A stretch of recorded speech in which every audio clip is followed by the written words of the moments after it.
We will never turn our back on a single Scot. We've got to wrestle with those challenges. This is the same nonsense we have heard time and time again. This is our country. Let's fix it together.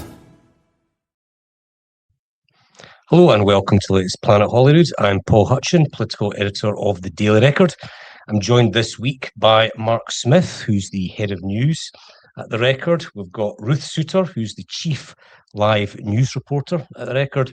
And of course, we've got the Scottish Daily Express pariah, Douglas Dickey. Nice to see you. Greetings to everyone. So there's only one story really that everyone's talking about this week, and it's Mandelson Gate. It's convulsing Westminster and Holyrood, I would say. And it's hard to know where it begins. I've made a wee list of all the allegations against Lord Mandelson.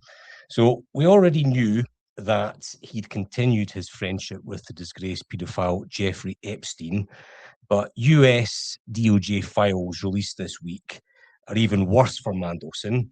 Basically, they show that he apparently leaked sensitive financial information to Epstein when he was a minister in Gordon Brown's government, and this was after Epstein's conviction, that he tried to water down the banker's bonus policy at the behest of Epstein, and that there were multiple payments apparently to Mandelson and his partner from Epstein. So it's an absolute bin fire for Mandy. He's quit as a Labour member. He's quit the House of Lords. There's a police investigation. Starmer wants to strip him of his title. He's described Mandelson as betraying his country and his party.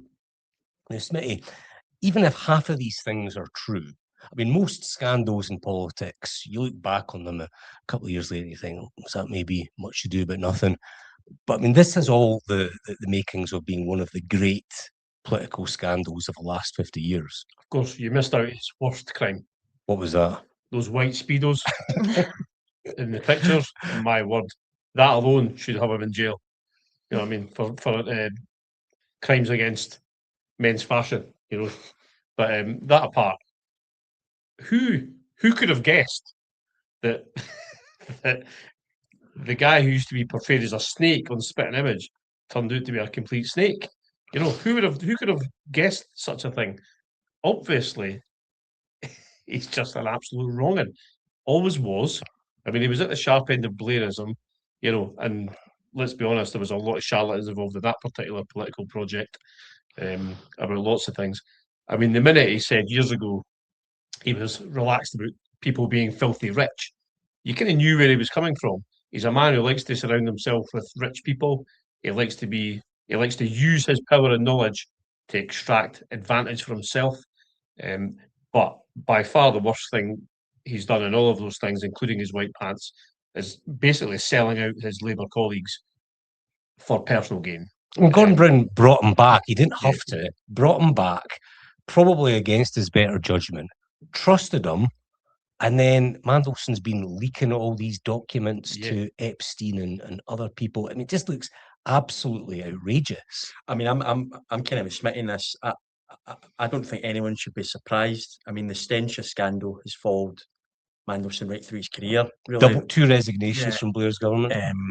I mean, why Brown brought him back? The pair of them seemingly don't like each other, but you know, you've got to. I know we'll come on to Sir Keir, but you've got to question Gordon Brown's judgment and bring him back into office. And I mean, the whole thing. It's like you say, it's one of the old timers. It really is, and it's just awful. But it's not surprising because Mandelson is, as Smithy says, a snake.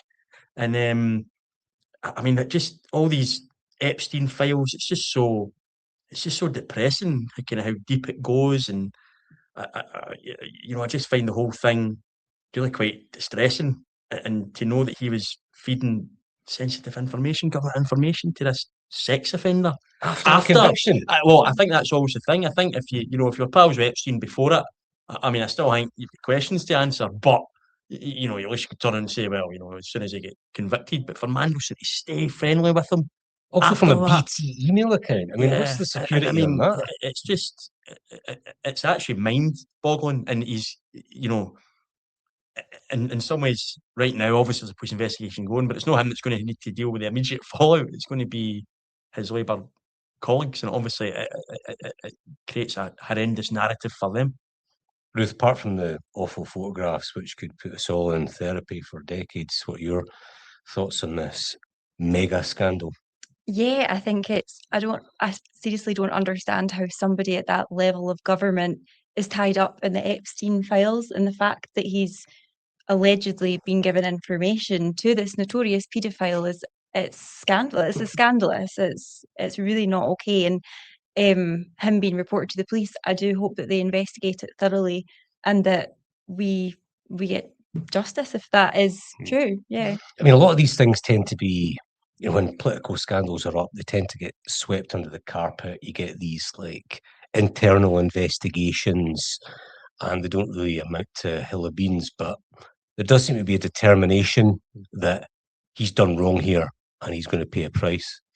Yeah, I mean that's definitely, and that feeling is coming from primarily, I think, his former comrades in the Labour Party, his former friends in the Labour Party, who were obviously responsible for his career, for bringing him back twice, in fact 3 times.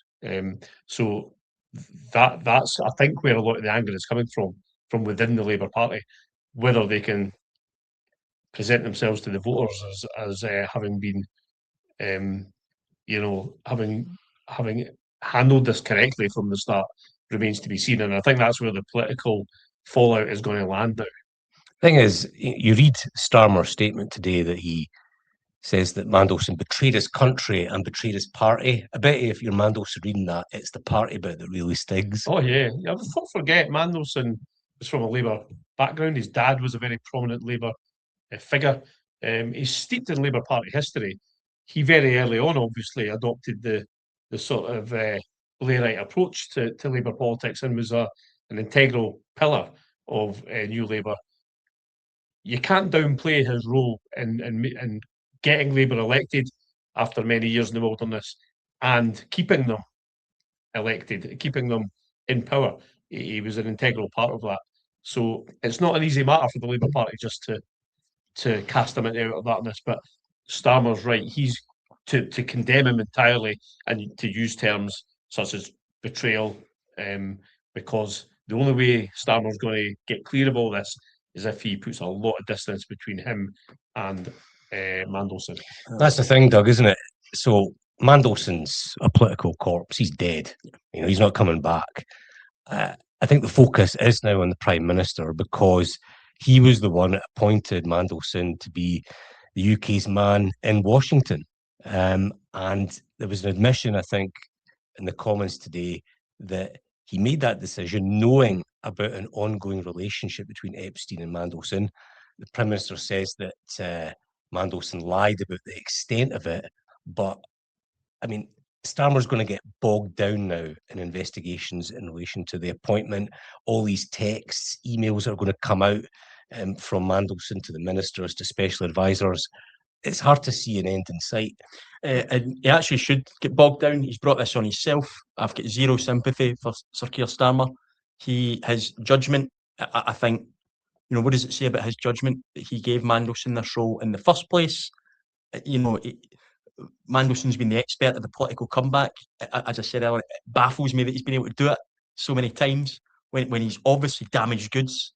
I know what Smitty's saying about him, the integral role he played in New Labour, but that was 29 years ago or whatever.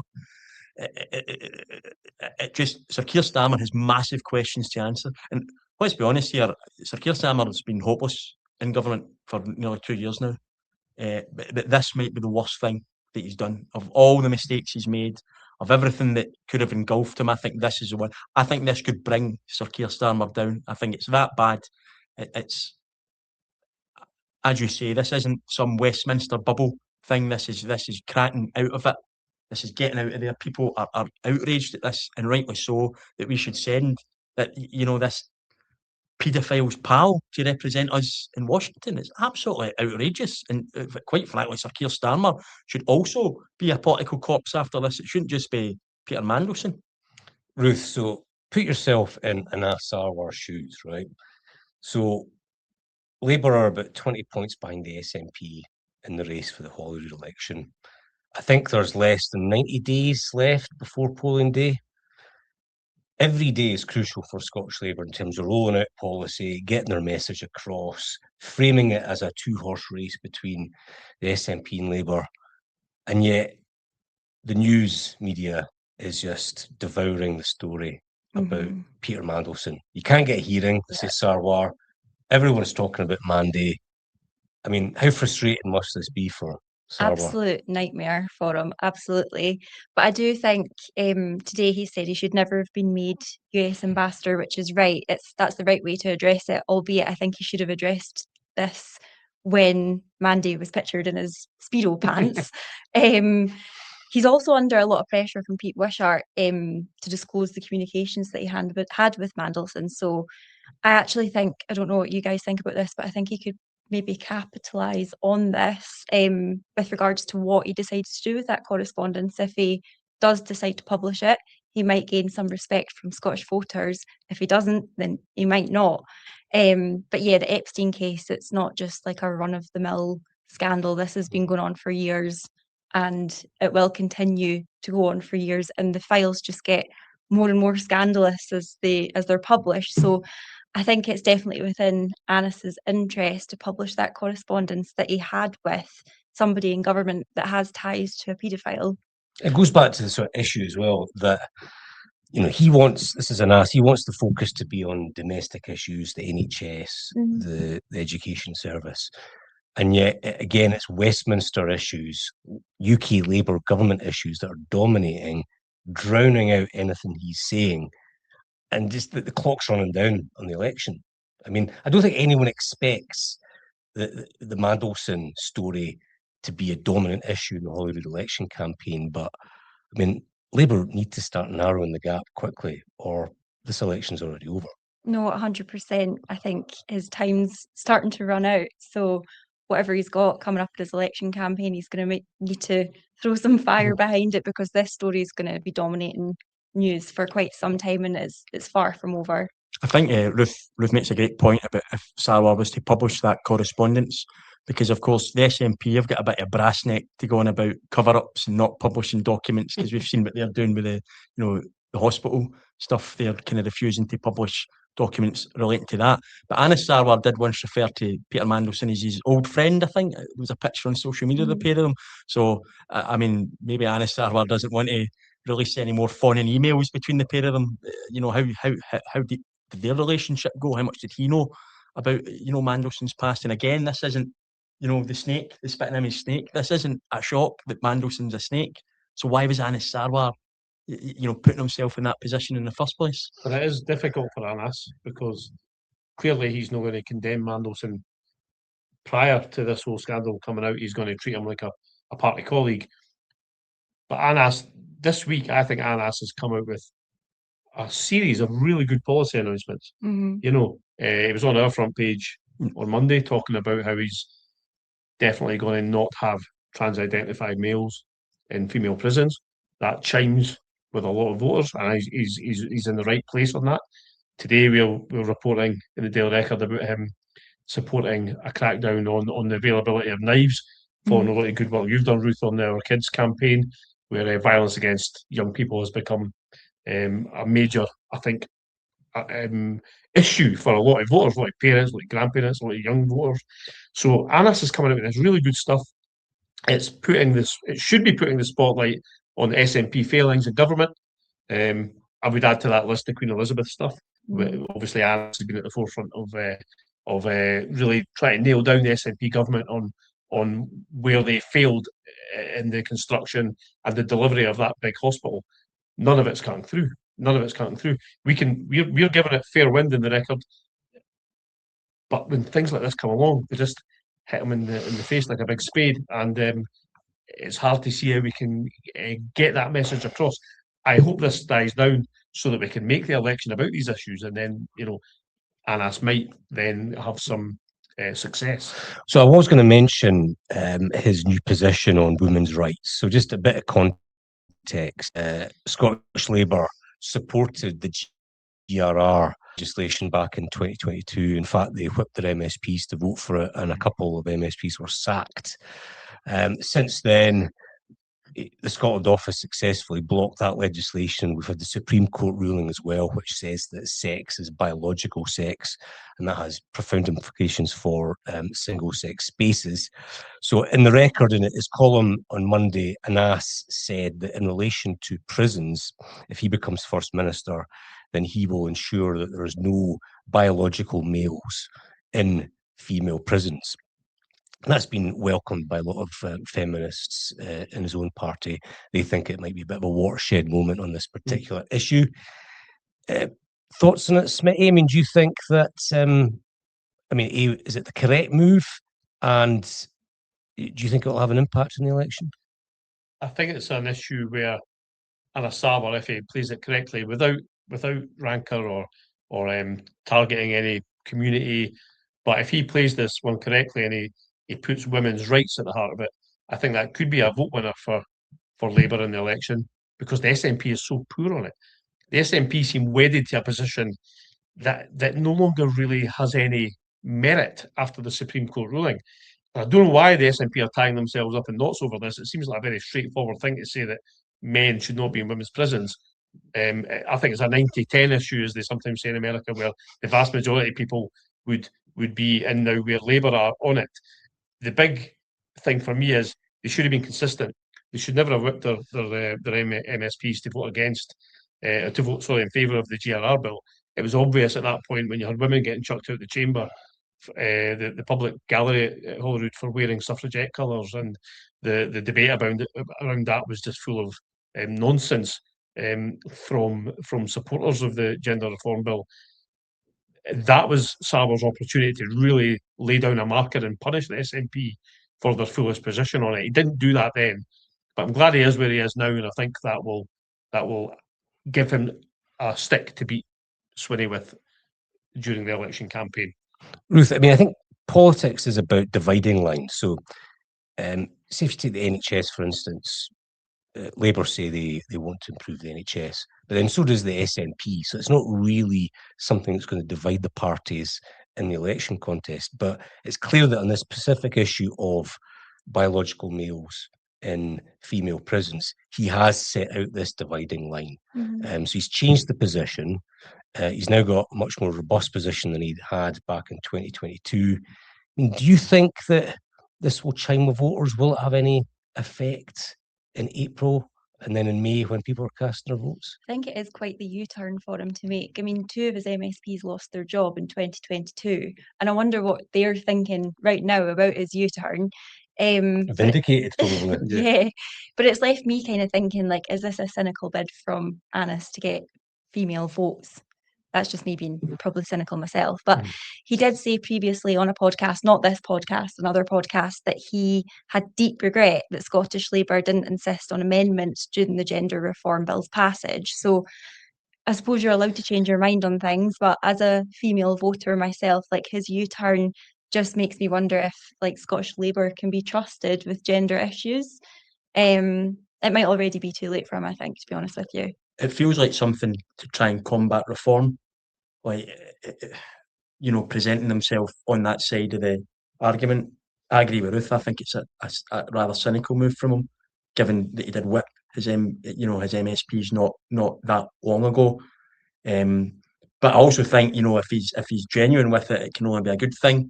We're sitting in a circumstance. I read an interview, or I heard an interview with Ross Greer, and there's every chance that Ross Greer might be a member of some sort of nationalist government come June. Paul, I know you're a big Ross Greer fan, but he was sitting there saying he couldn't even say that a rapist is a man. It's quite mind-boggling the way this debate is kind of, the way the sides are so entrenched, but especially that, if you can't sit there and say a double rapist is a man, quite frankly, I think you should be barred from public office. Like, you're not you're not suitable for public office if you're unable to state the most basic of legal and biological facts. That's notwithstanding that, I realise there's issues out there for transgender people, and it's a really complex thing.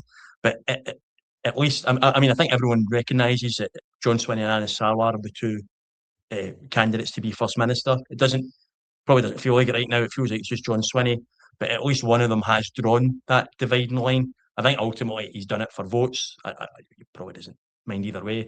I wonder how some of his left-wing MSPs feel about it as well. But I think it's good that at least he's offering something different if he is to be First Minister. I mean, I think John Swinney personally probably agrees with Anas Sarwar privately, but he's so enthralled, the SNP are so enthralled to that kind of transgender lobby that seem to seep into the party. I do think that the under Isle Nicola of Sturgeon. Rice case is a strange hill to die on. It's just, Why not? Why it's can't, absolutely baffling. given that person is a liar, why not just say Adam Bryson is a man pretending to be a woman?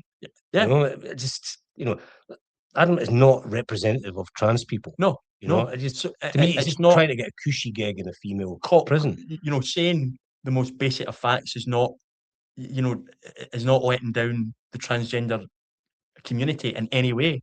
And I just find it baffling that some politicians just won't see it. And quite frankly, I think people should consider that, when they're in the ballot box. Because if they're willing to completely lie about that, or they're willing to tie themselves in knots about that, what else are they willing to? Well, what I would say on that is as well is I think maybe Swinney's got his eye on a possible coalition with the Greens after the next election, and so he maybe thinks I better just toe the party line, if you like, on that particular issue and maintain, if you like, the Sturgeon position that trans women are women, no debate, etc.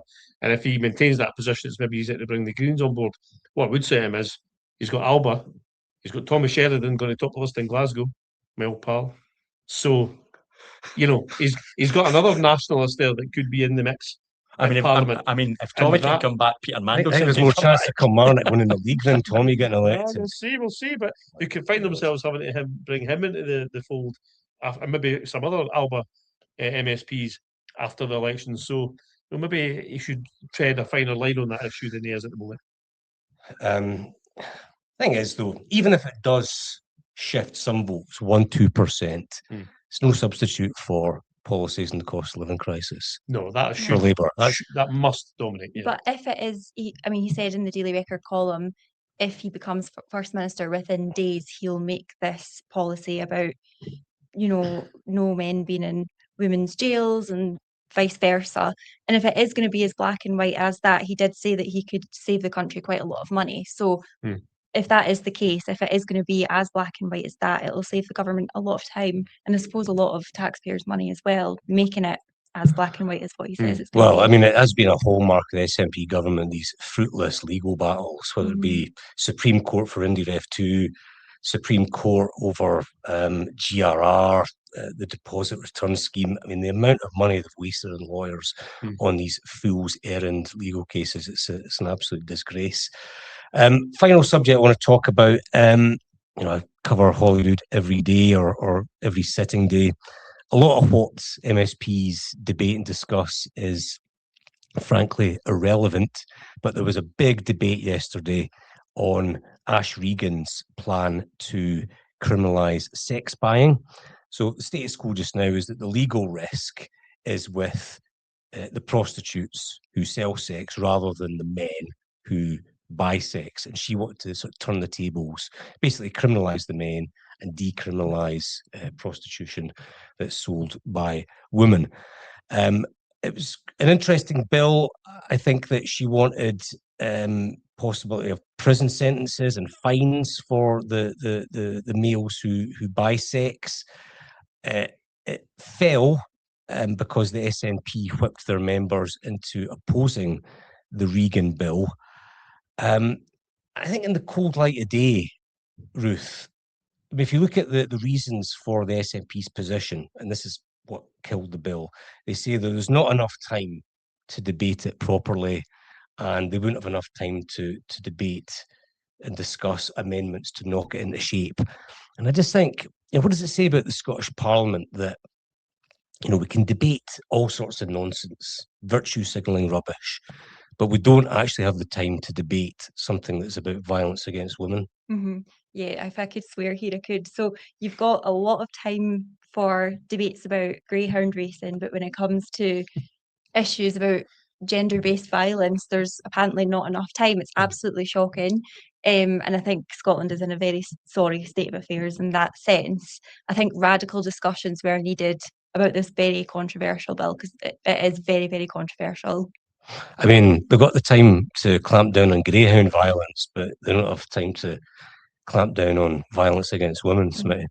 No, the bill itself by Ash Regan, her unviable bill, we spent time, you did, you spoke to Ash at length about it. We spoke to people who previously worked in the industry, the sex industry, that's what you want to call it. It's clear it's an industry that's built on coercion, violence against women, poverty, exploitation of people who often have abuse and mental health problems. The fact that the SNP government have chosen to take the side of the horrific men who basically pay to rape women is, to me, shameful. And they should have backed this bill from the start, and they should have got behind it. If they wanted to amend it, they could have talked to Ash Regan to try and amend it. Instead of that, they've waited till the last minute and then ditched it. I can't think of any good reason why the SNP would not have backed that bill. It's I think ridiculous. it's because it's Ash Regan. Well, I was going to say, isn't that the case? So Ash Regan was a minister in the SNP government, Doug. She resigned over GRR, then quit for ALPA, left that party as well. There's no love lost between, Nicola Sturgeon, her supporters, and Ash Regan. It just reeks of it's Ash's bill, therefore we're not supporting it. Yeah, I mean, I think one of the biggest problems for Holyrood, I know all politics is based on party lines and party divisions, but I think Holyrood is especially tribal when it comes to things like this. The SNP, if you look at the Tories' right to recovery bill, the drugs bill was something that surely could have been looked at more closely, but automatically, because it's the Tories, the SNP and the Greens voted against it, and I think this is another case of them seeing who it is that's put it forward, who it is that's backing it, and they've decided against it. I have to say, I kind of read quite a bit about this today to kind of bring myself up to speed. There are people within the sex industry, Smitty says, who are opposed to it as well. It's a complex issue. I don't think it's as simple as we should just back the bill and pass it, but it's definitely something that's worth looking at. It's something So it's worth Parliament giving an appropriate amount of time to debate. It's certainly far more time than we give to other debates. I think as well, maybe the SNP are gambling. Paul, you said it earlier. I should get this tattooed in my head because I say it almost every time we're on here. But ultimately, it's the economy that's going to decide. People's pound in the pocket's going to decide elections. They probably see this as an issue that they just can't be bothered to deal with right now with an election coming up. I think that's probably part of it as well. And I think we'll just kick it, put it in the long grass almost. But the election is key to this as well, because again, it's another issue where the Greens have been very opposed to Ash's bill. For some reason, there's a section of the left. I'm reluctant to include the Greens as left wing because I don't think they are. I think they're just ultra liberal. But there's a section of the left that sees trans rights as being tied in with the right of men to basically rape women. I don't understand why that's considered a progressive or left wing view, but I think the SNP again have sided with the Greens on something against what's actually better for society, and they need to have a look at that. They need to think about where they are on the political spectrum, because that's not left wing. One of the best bits, just to let you come in, Ruth. One of the best bits was during the debate when the Green MSP Maggie Chapman was referring to clients and workers in relation to the they're selling. Like a fishmonger. Yeah, and so the SNP MSP, Ruth Maguire, she said, this was a point of order, she said, if prostitution is work like any other, should we be offering it as work experience for young people? I mean, I think that pretty much says it all. The answer to that question is no. Obviously not. But I just, listen to Maggie Chapman referring to workers and clients. It's just... I mean, Maggie Chapman thinks 8-year-olds can change gender. So... You were saying, Ruth, Anyway, no, before I so interrupted you. if the bill hasn't been supported by the SNP because of party politics, because it's Ash Regan's bill, or because, there's an election coming up, at the core of this bill, it wanted to stop sex workers, right, who are majority women, from being exploited by demand from those buying sex, which is a majority men. So at its core, it's trying to tackle things like human trafficking. No, I don't know. I think there's certain sides to this bill, and you have to applaud both arguments from it. But basically, one very important point, if it was going to be passed, was that it was going to stop sex workers from losing their basic survival tactics. So that's such as screening clients' IDs and taking registration plates from cars. That was Scotland for Decrim that put us in touch with one of the sex workers, and they said, if passed, workers would be exposed to further violence. So at the core of this bill, it's issues to protect women from violence, and if it's been voted against, if the SNP have voted against it because of issues like it's Ash Regan's bill, or there's an election coming up, it's shocking. It's absolutely shocking. All told, it wasn't the Scottish Parliament's finest hour. No, definitely not. All right, I think that wraps it up. Thanks very much to Ruth, to Mark, and to Dougie for joining me, and thanks also to the Daily Record video team who produced this episode. You can listen to us on Spotify or Apple Podcasts, or watch it on the Daily Record YouTube channel. Don't forget to follow us on Instagram and TikTok for the latest news and the best bits of the podcast. We will never turn our back on a single Scot. We've got to wrestle with those challenges. This is the same nonsense we have heard time and time again. This is our country. Let's fix it together.